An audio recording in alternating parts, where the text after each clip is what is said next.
Hello everyone, welcome back to IELTS with Rashid. Multiple choice questions in listening module can be very frustrating and sometimes they ruin your overall score. I'm going to give you a wonderful foolproof method for dealing with these questions. And after that, these questions will be just like a walk in the park. So let's get going.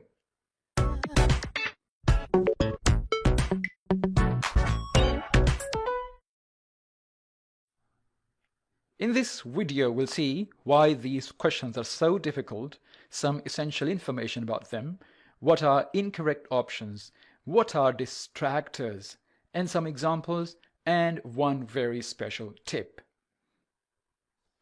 Okay, so why are these questions so difficult to deal with? Let's see.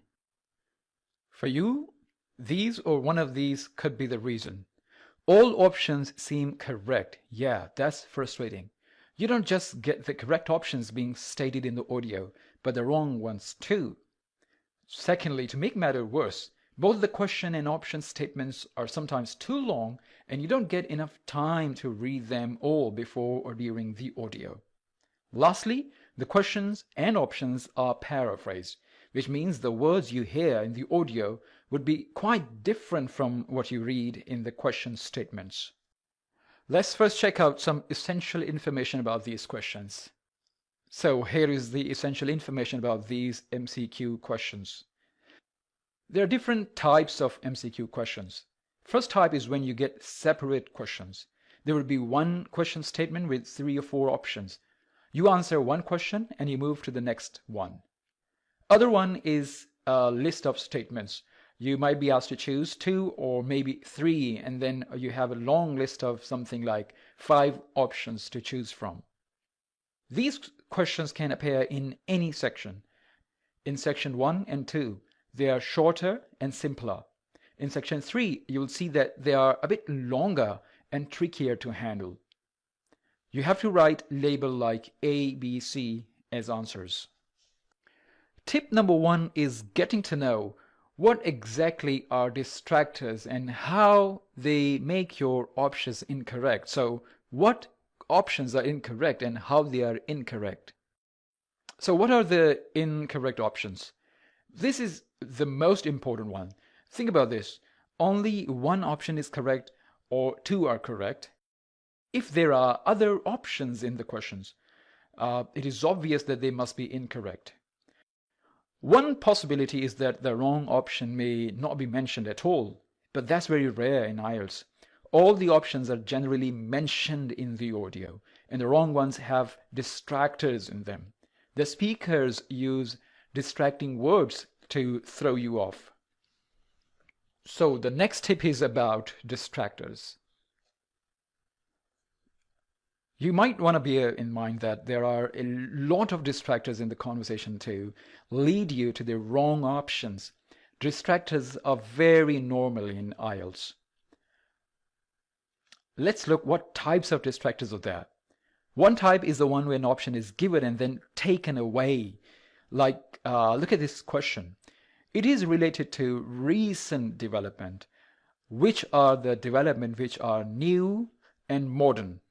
Now read the audio script. You see, the woman brings up the point of lightweight material. It has been stated and given. But the second speaker takes it away by saying that most of these issues have been well understood for quite a long time. Quite a long time. This makes this answer crossed out. It's not our answer. It's not recent development. The other type of distractor is the one when the option is mentioned, but it's false according to the question statement. Let's see this example. The question is, what was something that proved fortunate for Cressida? Look at the audio script.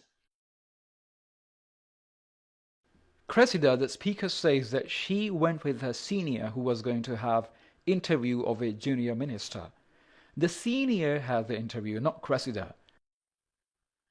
The option C does mention about the interview, but it says that Cressida got a chance to interview that person, which means that according to this option statement, it was Cressida who went for the interview, who took the interview? Well, it's not Cressida if we look at the audio. It's her senior. So the option C is false and therefore incorrect. The third type of distractor is once again the option that is mentioned in the audio. It is not false, but it's not relevant to the question. Look at option B.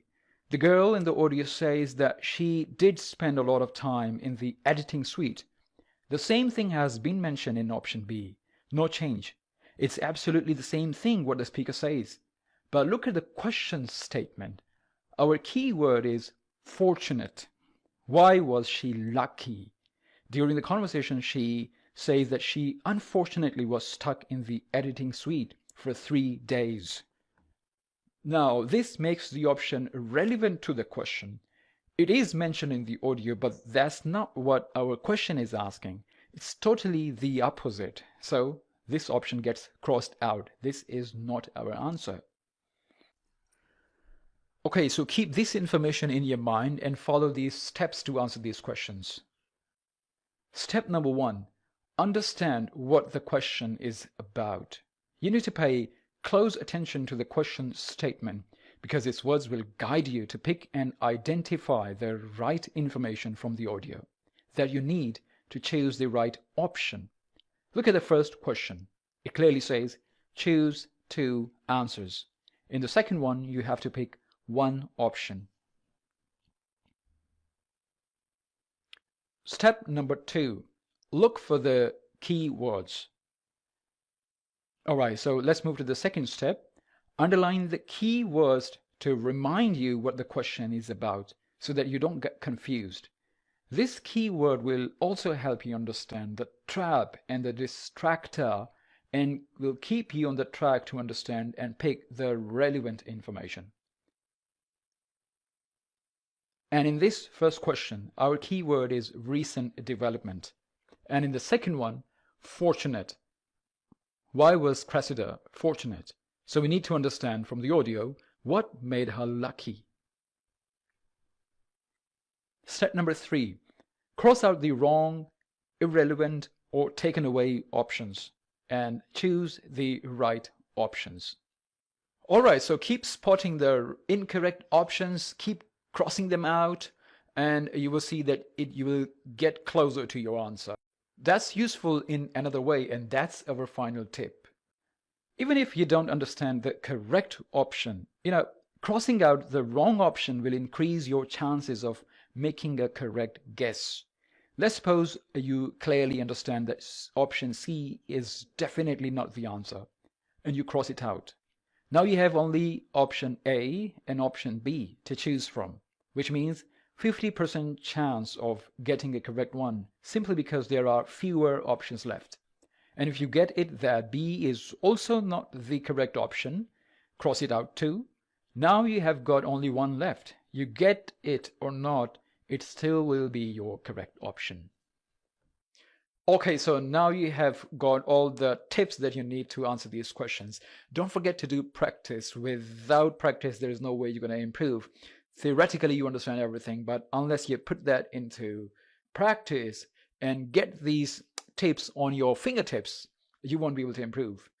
So that is it for this lesson. This is Rashid, and I'll see you in the next video.